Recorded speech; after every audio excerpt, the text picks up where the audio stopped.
Hello everyone, welcome to जनराइज classes. This is पूजा।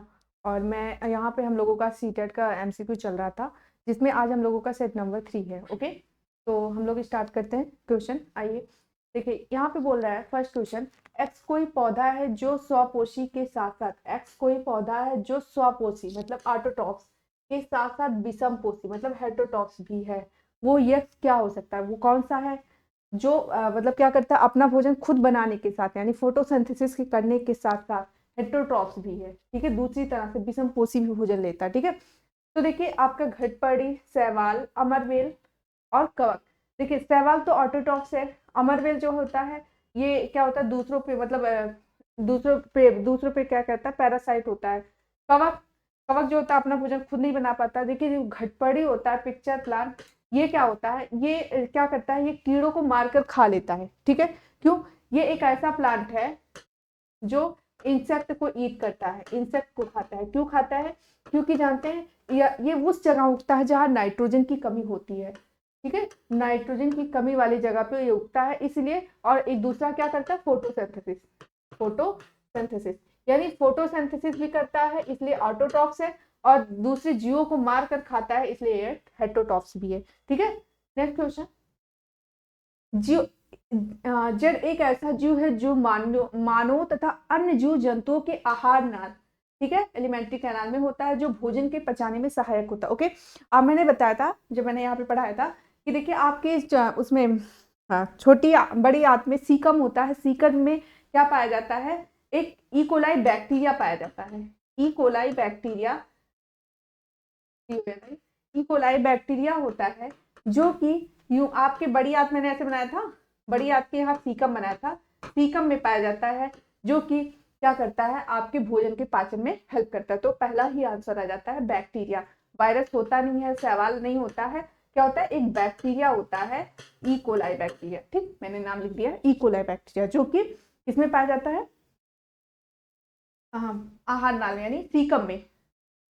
भेड़ से ऊन प्राप्त करने के बहुत से चरण सम्मिलित होते हैं, निम्नलिखित में से किसमें इन चरणों का सही क्रम निरूपित किया गया है। ओके, जैसे हम लोग भेड़ से जो ऊन प्राप्त करते हैं, उसकी बॉडी पे जो ऊन होता है उसमें क्या क्या होता है, क्या क्या सिस्टम होता है, क्या क्या स्टेप होते हैं। ठीक है, तो देखिए पहले ऊन की कटाई करते हैं, फिर अभिमार्जन, छटाई, फिर अभिमार्जन तो होगा नहीं, देखिए पहले तो कटाई करेंगे। तो हमें यही से समझ में आना चाहिए कि आंसर पहले हम लोग काट देते हैं, तो इसमें भी पहले कटाई नहीं है, छटाई भी नहीं है। अब देखिए दो में ऊन कटाई है। ठीक है, अकॉर्डिंग टू ऊन कटाई हम लोग देखेंगे, जैसे ऊन कटाई में भी अभिमार्जन, छटाई। ठीक, ओके, रंगाई, लपेट कर धागा बनाना, ऊन कटाई दोनों में सही है, अभिमार्जन सेकंड ही होगा। देखिए पहले छटाई होगा तब रंगाई होगा, पहले छटाई उसको अलग करेंगे अभिमार्जन के बाद, फिर उसको बाद छटाई करते, फिर रंगाई करते। यानी यहाँ पे ऑप्शन नंबर फर्स्ट देखिए, यहाँ पे पहले हम लोग इलिमिनेट किए और जो दो ऑपरेटर है उसके भी सीक्वेंस को चेक किए, फिर आपका आंसर आता है थर्ड का 1। ठीक, कभी कभी हमें आंसर नहीं आता लेकिन हम लोग इलिमिनेट करते हैं ना, तो हम लोग आंसर तक पहुंच जाते हैं, तो ये मेथड जरूर अपनाइए। ठीक है, नेक्स्ट आता है यक्स, एक्स कोई संश्लेषित मतलब ये जो चार ऑप्शन है उसमें से एक्स कोई संश्लेषित, संश्लेषित मतलब सिंथेटिक फाइबर मतलब नेचुरल नहीं है। ठीक है, जो ऊन से मिलता जुलता है, उसका मतलब जो है ऊन की तरह है, उसका उपयोग सॉल, स्वेटर, कंबल बनाने में किया जा सकता है। एक्स क्या हो सकता है, रेयान, एक्रिलिन, नायलॉन, पॉलिस्टर। ठीक है, तो देखिए इसमें क्या है कि जो रेयान नहीं होता है, ऐसा नायलॉन नहीं, एक्रिलिन होता है, एक्रिलिन होता है, जो कि क्या होता है, एक सिंथेटिक फाइबर है, सिंथेटिक फाइबर है। और जो ऊन से इसका मतलब जो क्वालिटी होती है ऊन की जैसी होती है, और इसका हम लोग उपयोग किसमें करते हैं, एक्रिलिन, याद कर लीजिए, एक्रिलिन का उपयोग एक शॉल, स्वेटर और कंबल बनाने में किया जाता है। ओके, देखिए अब यहाँ पे मैंने इसी तरह एक क्वेश्चन मैंने लास्ट मतलब सेट में पढ़ाया था, अभी मैं यहाँ पे पढ़ा रही हूँ। देखिए क्या रहा, पी और क्यू धातु है, ठीक है, मेटल है। पी धातु, पी धातु क्यू को उसके लवण विलयन से विस्थापित, धातु कौन कर रहा है, ये पी कर रहा है, किसको, क्यू को, परंतु धातु आर को, देखिए तीन धातु का नाम लिया, पी तो कर रहा है, ठीक, किसको, आर को, पी विस्थापित कर रहा है, किसको कर रहा है, आर को, सॉरी क्यू को, लिख, परंतु आर धातु को, आर धातु को कोई नहीं करने, ऐसे लिख लीजिए, कोई नहीं करने वाला है, तो देखिए जब इसको कोई नहीं करने वाला है, यानी आर किसी को कर रहा है, आर का कुछ नाम नहीं दिया, कोई नहीं कर रहा है, तो जब हम इन तीनों में देखेंगे पी तो कर रहा है, ठीक है, आर को कोई नहीं करने वाला, आर का कुछ अभी दिया नहीं है, तो बचा कौन, कौन सबसे कम अक्रियाशील है, क्यू। ठीक, निम्नलिखित में से गलत कथन, यानी 3 सही होंगे, एक गलत होगा। ठीक, ध्यान दीजिएगा, 3 सही है इसमें और एक गलत है। ओके, ध्वन निर्वात में गमन कर सकता है, पहले पढ़ लेते हैं। कंपन की आवृत्ति उच्च होती है, हाँ कंपन की आवृत्ति ये उच्च होती है, तो त्वरित भी उच्च होता है। ओके, सभी कंपन गतियां दोलन होती हैं। ठीक, बांसुरी में ध्वनि वायु स्तंभ के कंपन द्वारा, देखिए कंपन की आवृत्ति तो उच्च होती है और तारक तो मतलब पिच भी उच्च होता है। ओके, उसके बाद सभी कंपन गतियां दोलन होती हैं, ये भी सही है। बांसुरी में ध्वनि वायु स्तंभ के कारण मतलब क्या होता है, उसमें आवाज आती है। देखिए ध्वनि कभी निर्वात में नहीं गमन कर सकता, वैक्यूम जहां पे इन्वायरमेंट ना हो वहां पे ध्वनि भी नहीं गमन करेगा। ठीक है, तो वैक्यूम में जैसे आप वहां पे ध्वनि की आवाज नहीं पास, जैसे अभी मैं बोल रही हूँ दरवाजा बंद है फिर भी पास करेगा। ठीक है, क्योंकि यहाँ निर्वात नहीं, लेकिन जहां निर्वात होगा वहां पे हमारी ध्वनि नहीं पास करेगी। ठीक है, तो आंसर नंबर फर्स्ट। चाक और पानी के मिश्रण को पृथक करने के लिए निम्नलिखित में से कौन सहायक, जैसे नहीं आए पहले नहीं को राउंड कर लो, कौन सहायक नहीं, यानी 3 आंसर होगा, एक ऐसा होगा जो नहीं होगा। देखिए चलिए पढ़ते हैं, इसमें से एक कोई नहीं होगा, निस्यंदन, निस्तारण एंड अवसादन, ऊर्ध्वपातन। देखिए निस्यंदन मतलब छानना, निस्तारण मतलब उसको अलग कर लेना, नीचे बैठ जाना, अवसादन देखिए ऊर्ध्वपातन है, जो यही आंसर नहीं होगा। ऊर्ध्वपातन क्यों है, क्योंकि ऊर्ध्वपातन क्या करता है, सॉलिड से डायरेक्ट गैस को अलग करने, या यही प्रोसेस है सॉलिड से डायरेक्ट गैस में चेंज होना ही सब्लिमेशन या ऊर्ध्वपातन है। और ये जानते हैं ये आपके कपूर, नेफ्थलीन इन सभी में पाया जाता है। ठीक है, तो ऊर्ध्वपातन मेथड से इसको अलग किया जाता है। ठीक है, सॉलिड से डायरेक्ट जब गैस में चेंज किया जाए या गैस को अलग किया जाए तो ये प्रोसेस होता है। ठीक है, तो इसका आंसर नंबर कौन सा होगा, डी, क्योंकि डी पूछ रहा कौन नहीं है। इस तीनों मेथड से छानने का, निस्तारण मतलब नीचे बैठ जाना, अवसादन, इस तरह से ये तीनों मेथड इसमें यूज किया जा सकता है। ऊर्ध्वपातन सॉलिड से गैस का भी जब नाम आएगा या गैस, ठीक है, तो ये आंसर होगा। ओके, निम्नलिखित में से सही कथन पहचानिए। ठीक है, हमें दिया है इसमें जो सही है उसको पहचानना है। ओके, दोमट मिट्टी की तुलना में चिकनी मिट्टी में पानी के रिसने की दर, मतलब पानी के रिसना मतलब समझते पानी का निकलने की दर। ठीक है, दोमट मिट्टी की तुलना में चिकनी मिट्टी में पानी के दर की रिसने की दर उच्चतर होती है। ओके, पहले हम लोग पढ़ लेते हैं। ठीक है, दूसरा, बलुई मिट्टी की तुलना में दोमट मिट्टी में पानी रिसने की दर, दोमट मिट्टी में नहीं होती, बलुई मिट्टी में पानी की रिसने, पानी उसमें अच्छे से मिल नहीं पाता। आप फील करते होंगे कि देखते होंगे कि जो बलू मतलब जो बालू है उसमें अगर आप पानी डालते हैं तो पूरी तरह से मिल नहीं पाता है। ठीक है, ओके, तो यहाँ पे ये देखिए कह रहा है कि दोमट मिट्टी में मिल जाता है लेकिन बालू मिट्टी में नहीं मिलता, यानी रिश्ता है। चिकनी मिट्टी में पानी के रिसने की दर बलुआ मिट्टी में मृदा में पानी के रिसने की दर के बराबर होती है, ये भी गलत है। बलुआ मृदा में पानी के रिसने की दर चिकनी मिट्टी में पानी के रिसने की दर से उच्चतर होती है। ठीक है, तो आंसर ये है। ठीक है, यहाँ पे लिखा लेकिन ये चीज उल्टा कर दिया, तो आंसर नंबर डी इसमें सही होगा। नेक्स्ट ये देखिए मैच द कॉलम है, इसमें हम लोग को पढ़ना है और फिर आंसर को मैच करना है। ठीक है, देखिए क्या कह रहा है, पदार्थों के गुणधर्म का, पदार्थों को उपयोग को दर्शाते। ओके, आधात वर्ध, आधात वर्ध मतलब जब किसी क्या कहते हैं मेटल को जब उसको पीटते हैं तो एक चद्दर का फॉर्म बनाता है, तो उसी को आधात वर्ध कहते हैं। ठीक है, तो इसका उपयोग इसके पहले सेट में भी वो क्वेश्चन आया था, क्या था इसका उपयोग, मैंने क्या बताया था उस दिन कि किसी फॉइल पेपर बनाना, ठीक है, किसी चीज को लपेटने में हेल्प किया जाता है। तो इसका आंसर कहाँ है, देखिए ए का थर्ड। ओके, फिर आता है उच्च गलनांक, उच्च गलनांक किसका है, जल के इलेक्ट्रोडों के रूप में खोज की समय, ये तो हो गया थर्मामीटर के निर्माण में। संधियों के तापन तंतु में, ये निम्न इसमें ये क्वेश्चन इसी में आ गया, निम्न में से कौन सा सही जोड़ा ये है, ये क्वेश्चन है। ठीक है, संधियों के तापन तंतु में। ठीक है, तो उच्च गलनांक इनका होता है, जो तापन तंतु जो टेम्परे वो होते हैं, जैसे आपका जो लाइट का अरे जो वल्फ के अंदर जो तंतु होते हैं उसकी बात कर रहा है, ठीक है। उस फिर तीसरा है उष्मा और प्रकाश का सुचालक, उष्मा और प्रकाश का सुचालक, ठीक है। इसका फर्स्ट होगा प्रबल। क्या है प्रबल? प्रबल का उपयोग सेतु निर्माण में होता है, ठीक है, डी का सेकेंड। और फिर उच्च उष्मा प्रसार गुणांक किसका होता है? थर्मामीटर का, ठीक है। थर्मामीटर उष्मा प्रसार होता है ना सबसे ज्यादा थर्मामीटर में, जब आप गर्म करते हो क्योंकि उसमें पारा होता है तो जाता है। तो इसके अकॉर्डिंग हम लोग आंसर चेक करते हैं, ए का थर्ड, बी, हाँ ये है,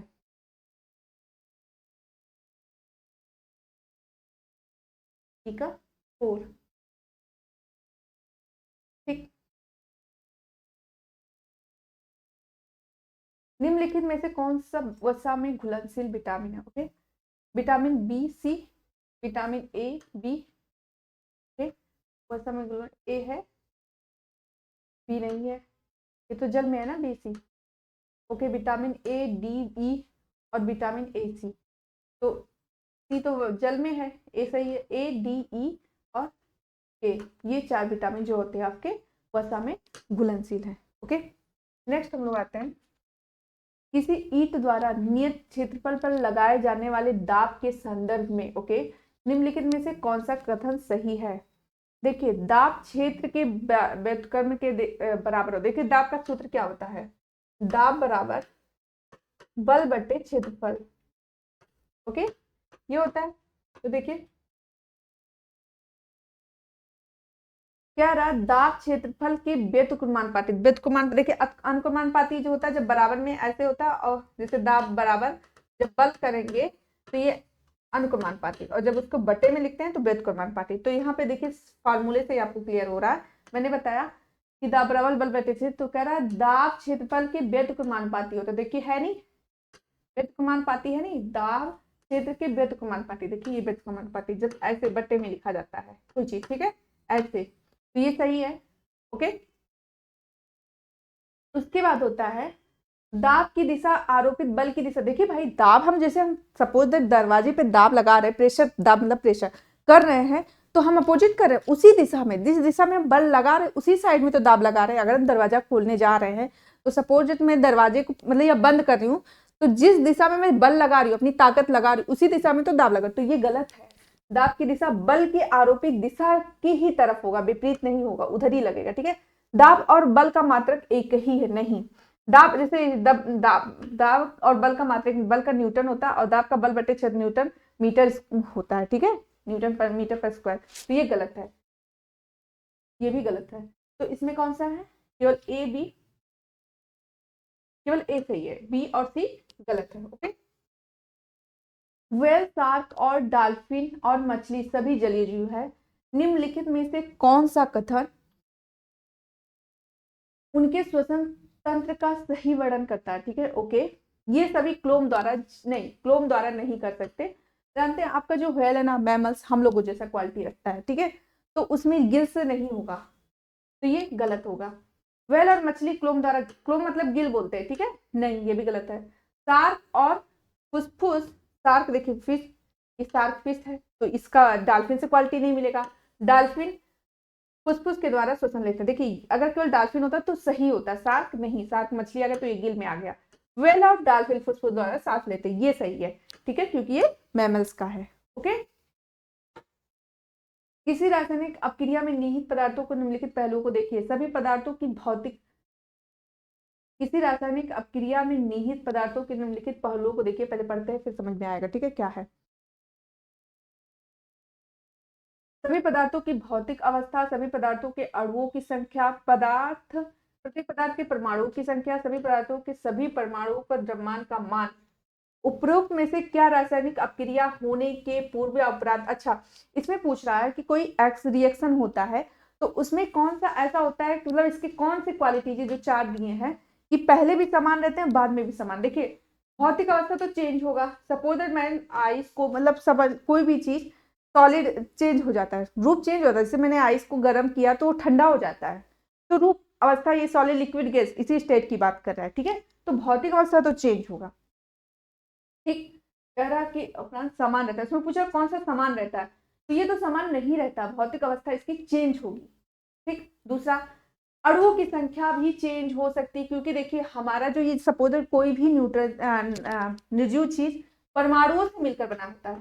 ठीक है। अब परमाणु कैसे जोड़े रहे, दो, अब जब परमाणु जुड़ते हैं तो अणु बनता है, चलो दो परमाणु जुड़े तो अगर तीन जुड़ गए तो अणुओं की संख्या, देखिए क्या हुआ, दो बनाए, यहाँ तीन का अणु बन गया, यहाँ चार का बन गया, तो अणु तो नहीं समान हो सकते। अणु जैसे अब गिना जाएगा, एक दो तीन ही अणु गिना जाएगा, लेकिन परमाणु पूरे अलग रहेंगे, तो ये अणु की संख्या भी समान है।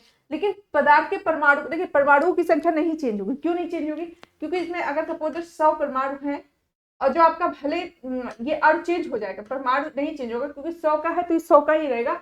अणु किसको कहते हैं, जब दो या दो से अधिक परमाणु मिले, तो अणु तो चेंज हो सकता है लेकिन परमाणु नहीं, क्योंकि अणु अगर 3 मिल गया तो अणु की संख्या बदल जाएगी, कहीं एक ही मिला हो इसमें या दो ही हो, यहाँ पे 3 मिल गया, 4 मिल गया, तो अणु चेंज होगा लेकिन परमाणु नहीं चेंज होगा। फिर क्या रहा है, सभी पदार्थ में परमाणुओं के द्रव्यमान, द्रव्यमान मतलब उसका जो ग्राम है, कितने किलोग्राम, तो उसका द्रव्यमान भी नहीं चेंज होगा। ठीक। तो इसमें क्या नहीं चेंज होगा आपका, देखिए भौतिक अवस्था चेंज होगा, सॉलिड से लिक्विड आ सकता है, गैस में भी हो सकता है अगर रासायनिक क्रिया हुआ। अणुओं की संख्या भी चेंज हो सकता है, लेकिन परमाणु अगर 100 परमाणुओं से मिलकर बना तो 100 का ही रहेगा, परमाणु की संख्या नहीं चेंज होगी, और जो उसका जितने किलोग्राम का उतने किलोग्राम का ही रहेगा। तो दो चीज इसमें नहीं चेंज होता है, ऑप्शन नंबर सी और डी। ठीक है। अब ये है एक चुटकी KMnO4, ठीक है, जल आसवन संयंत्र में डालने से ओके पानी के उबलने का तापमान कम हो जाता है, पानी का पीएच ठीक हो जाता है, कार्बनिक अशुद्धियां, देखिए KMnO4 पोटेशियम परमैंगनेट डालने पर क्या होता है, कार्बनिक अशुद्धियां दूर होती है, क्वेश्चन बहुत पूछा जाता है, ये रट्टा मान लो। ठीक। कार्बनिक अशुद्धियां दूर हो जाती हैं। ओके। किसी हल्की और भारी वस्तु की गतिज ऊर्जा एक बराबर है। ओके। देखिए तो उनके वेग के संबंध में निम्नलिखित में से कौन सा कथन सही है, मतलब बता रहा है जो हल्की वस्तु और भारी वस्तु गतिज ऊर्जा एक बराबर। ओके। भारी वस्तु का वेग हल्की वस्तु के वेग से अधिक होगा। अगर आप कभी कभी छत पे खड़े हो, भारी वस्तु गिराते हो, हल्की वस्तु गिराते हो, वेग से नहीं, दोनों वस्तु का वेग एक समान नहीं होगा। भारी वस्तु का वेग हल्की वस्तु के वेग से कम होगा। ठीक है। हल्की वेग, जैसे हल्की चीजें ज्यादा तेजी से जाएगी और भारी का जो फेंकेंगे तो थोड़ा उनका जो वेग होगा, वेग मतलब चलने है, भारी वस्तु का वेग हल्की वस्तु के वेग से कम होगा। वेग की तुलना नहीं की जा सकती, नहीं वेग की तुलना की जा सकती तो ये गलत है, दोनों का एक वेग एक समान, कभी हल्की और भारी वस्तु का वेग समान ही नहीं हो सकता, तो दो आंसर आपका कट गया। फिर हम लोग पढ़ते हैं, भारी वस्तु का वेग हल्की वस्तु के वेग नहीं, भारी वस्तु का वेग हल्की वस्तु से वेग से कम होगा। ठीक है। भारी वस्तु का वेग कम होगा, हल्की वेग तेजी से चला जाएगा। ठीक है। हल्की चीजें आप फेंकोगे तो तेजी से जाएगा। ठीक है। देन दी भारी। ओके। तो इसका आंसर कौन सा होगा, जिसमें लिखा है भारी वस्तु का वेग हल्की वस्तु के वेग से, वस्तु का वेग हल्की वस्तु के वेग से कम होगा। हाँ, भारी वस्तु का वेग कम होगा। ठीक है। थोड़ा सा पढ़ने में वो सेम लग रहा है। ठीक है। तो भारी वस्तु का वेग कम होगा। ओके। किसी शिक्षक ने, फिर नेक्स्ट क्वेश्चन है, किसी शिक्षक ने विद्यार्थियों को एक चुंबक को विचुंबकित, यानी मतलब विचुंबकित मतलब उसका चुंबक का क्वालिटी हटा दो, कहते हैं हम उसको चुंबक को बिना चुंबक वाला कैसे बनाएंगे। ठीक है। कहने के लिए कहा जाता है चुंबक को कई बार जमीन पर गिराओ, ओके, पटकने से। दूसरी चीज, चुंबक को दो टुकड़ों में काट दो, तो कभी भी आप चुंबक को चाहे जितने टुकड़ों में काट देंगे उसका चुंबक, मैंने क्या उसमें भी एक क्वेश्चन आया था, नॉर्थ साउथ, चुंबक के जो साइड में क्यों चिपकते हैं नॉर्थ साउथ, क्योंकि ये दो ही दिशा में रुकते हैं, तो इनका ये इधर से काटेंगे तो यहाँ पे नॉर्थ साउथ हो जाएगा, तो ये नहीं होगा। चुंबक को जल में फेंको, ये तो कोई मतलब ही नहीं, चुंबक को जल में फेंको तो ये ऐसा भी चुंबकित हो जाएगा, नहीं। फिर कह रहा है चुंबक को हथौड़े से पीटो, तभी इसका क्वालिटी जा सकता है, गिराने से भी जा सकता है, और दो टुकड़ों में तो नहीं जा सकता, ये भी गलत है। और क्या है, चुंबक को गर्म करो, गर्म करने पर इसका भी चुंबक का गुण चला जा सकता है, तो यानी गिराने से, पीटने से और गर्म करने से। ठीक है। तो इस तरह से इसकी क्वालिटी जा सकते हैं। तो ए होगा, सी होगा, और ये पहले काट दो, ये पहले काट दो, फिर ACHE। किसी मरीज को पित्ताशय सेल की चिकित्सा द्वारा निकाल दिया जा सकता है। ठीक है। अगर उसका पित्ताशय निकाल दिया जाए तो क्या होगा। ओके। निम्नलिखित में से कौन सा आहार संबंधी सलाह उसके लिए मददगार होगी। उच्च प्रोटीन आहार से बचो, नहीं जानते, जब आपका पित्ताशय निकाल दिया जाता है तो उसमें जो बाइल जूस निकलता है, देखिए बाइल जूस क्या करता है, जूस क्या करता है, उससे बाइल जूस निकलता है। जो लार्ज फैट होते हैं, लार्ज फैट का डाइजेशन तब तक नहीं होगा जब तक ये बाइल जूस उसको छोटे छोटे फैट में नहीं तोड़ेगा। सपोज लो ये बड़ा कण है, इस पर कोई नहीं काम कर पा रहा, जब इसको स्मॉल फैट पार्टिकल्स में तोड़ा जाता है तभी काम होगा, यानी फैट से दिक्कत जो ऑप्शन होगा वो आएगा।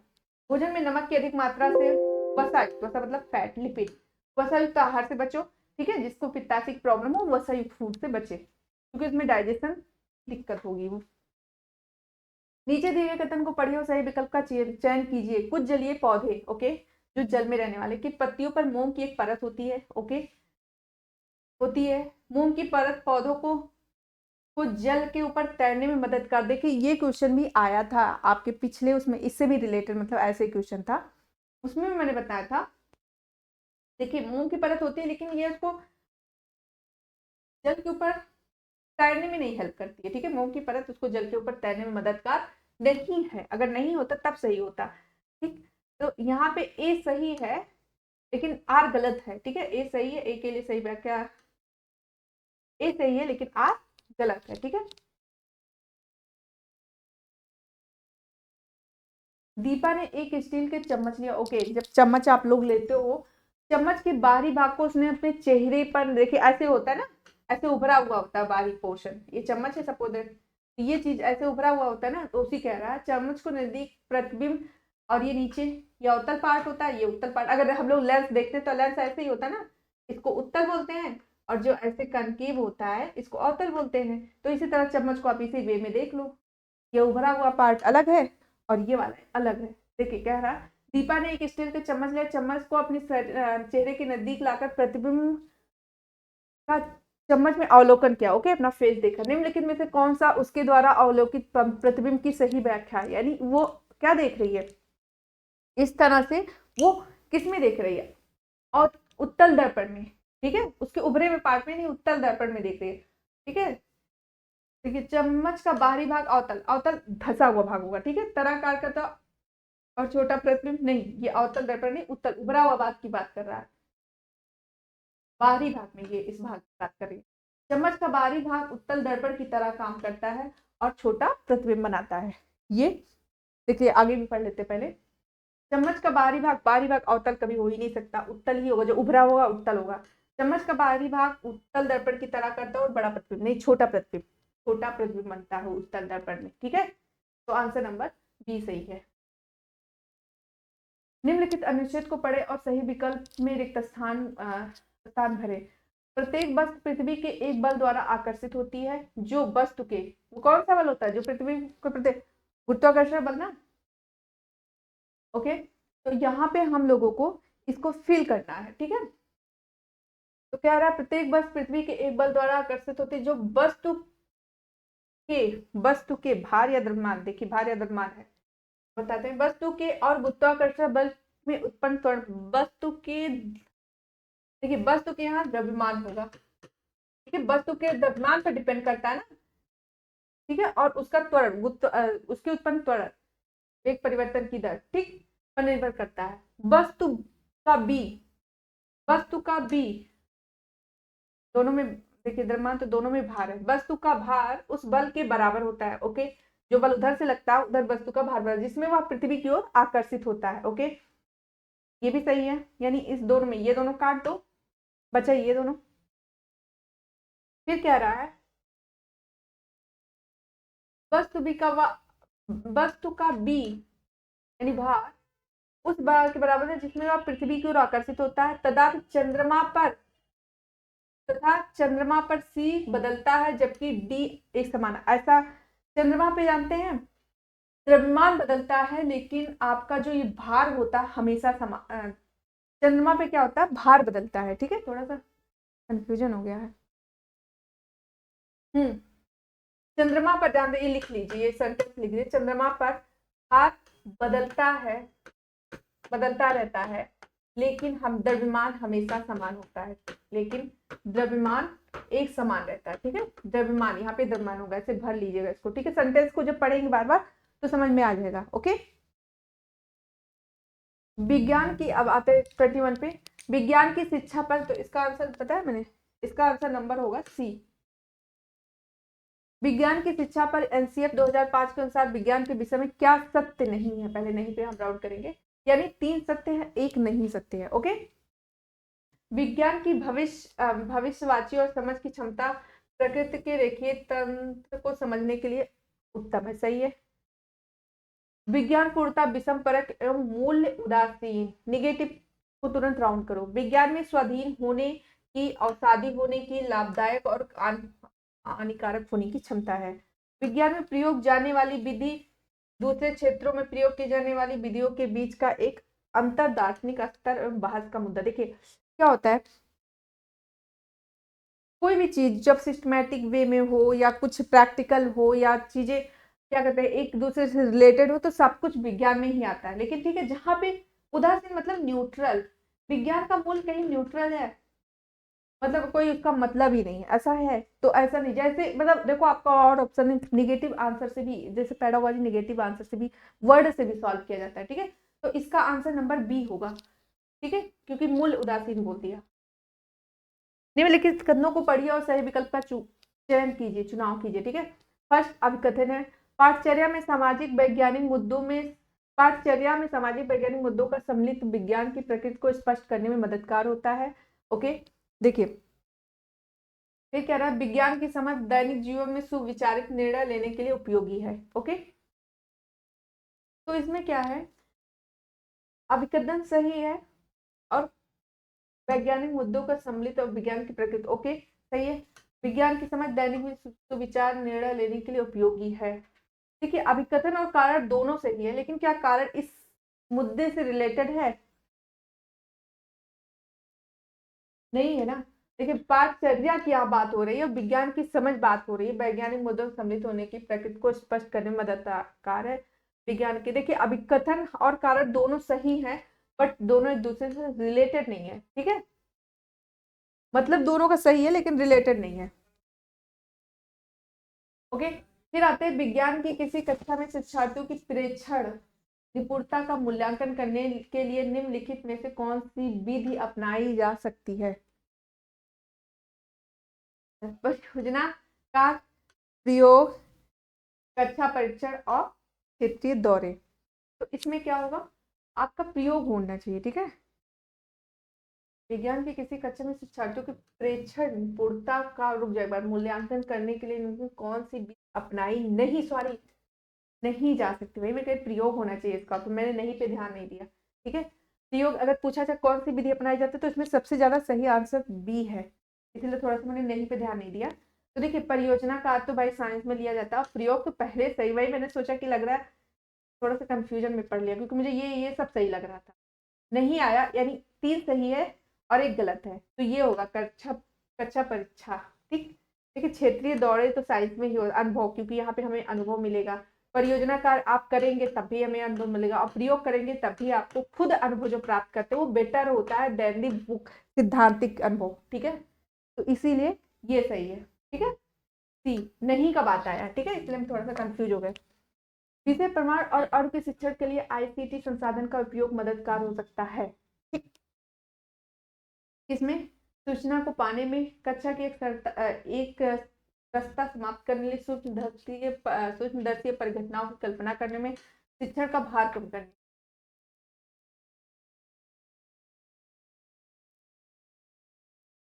विषय प्रमाण और अणु के शिक्षण के लिए आईसीटी संसाधन का उपयोग करना मददगार हो सकता है। इसमें सूचना पाने में, कक्षा की एक रास्ता समाप्त करने में, ये सब कोई ऑप्शन ही नहीं है, थोड़ा सा इसमें शिक्षण का भार, ये भी गलत है क्योंकि यहाँ पे निगेटिव आंसर आ गया।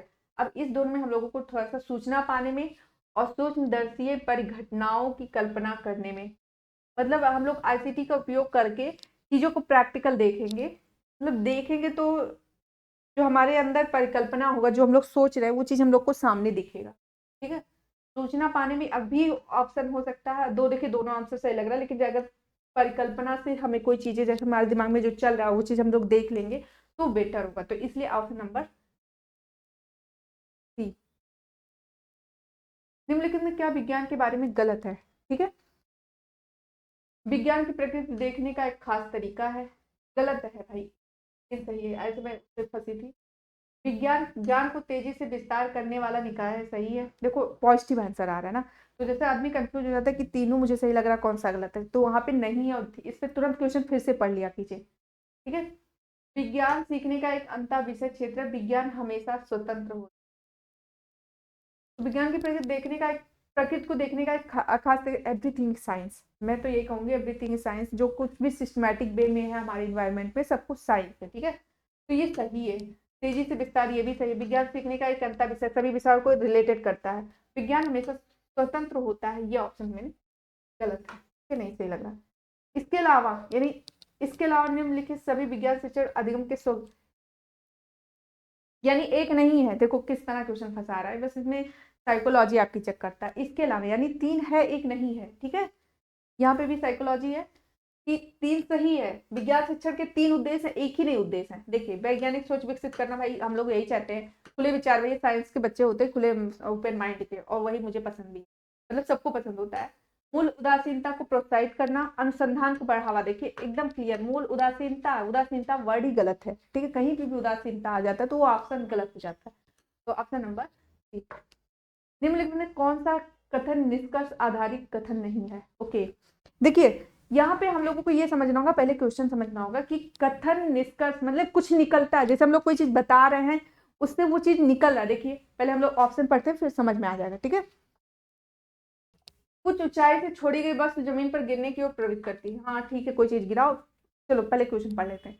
तरल अपने से होकर गति करने वाली वस्तुओं को घर्षण बल, यहाँ पे हमें कुछ बता रहा है कि जब कोई बल एक स्थान से दूसरे स्थान पर गति कर रहा है, यानी हम बॉल फेंक रहे हैं, तो उन दोनों के बीच में एक बल लगता है जिसको घर्षण बल कहते हैं, ओके। प्रत्येक वस्तु में दो विपरीत, प्रत्येक वस्तु में दो विपरीत युग्म होते हैं, अरे वही जाए युग्म होते हैं, केवल एक विकल्पी युग्म संतत को दिया जाता है, जैसे एक्स वाई होते हैं, या एक्स एक्स की बात कर रहा है, एक्स एक्स होते हैं, तो वही कह रहा है इधर से एक्स इधर से वाई, केवल संतान को यही दिया जाता है, इसके बारे में बताएं।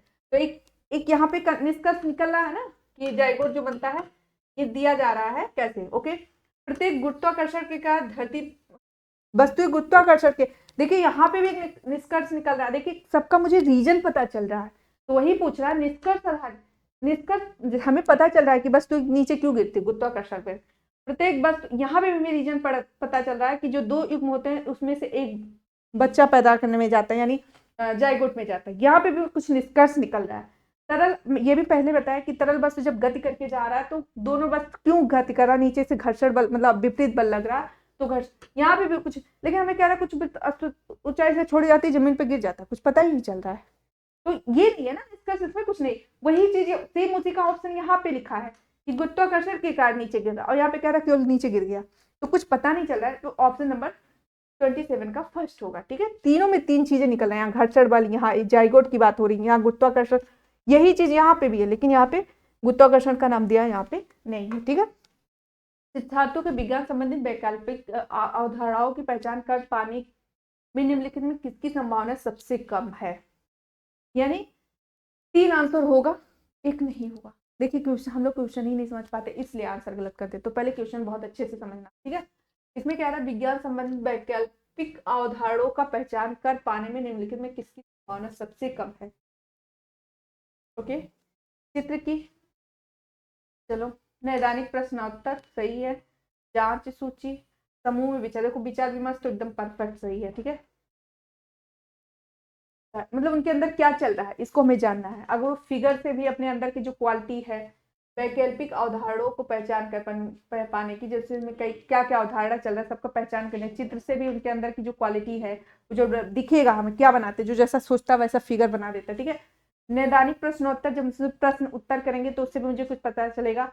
जांच सूची में कभी डाटा कलेक्ट करते हैं, ठीक है। डाटा कलेक्ट करने की जब बारी आती है तब जांच सूची होती है डेटा एनालिसिस में, तो इसका आंसर ये होगा, तीन आंसर सही है, ठीक है। 29, विज्ञान के शिक्षण अधिगम के संदर्भ में निम्नलिखित कौन सा कथन सत्य है, ओके।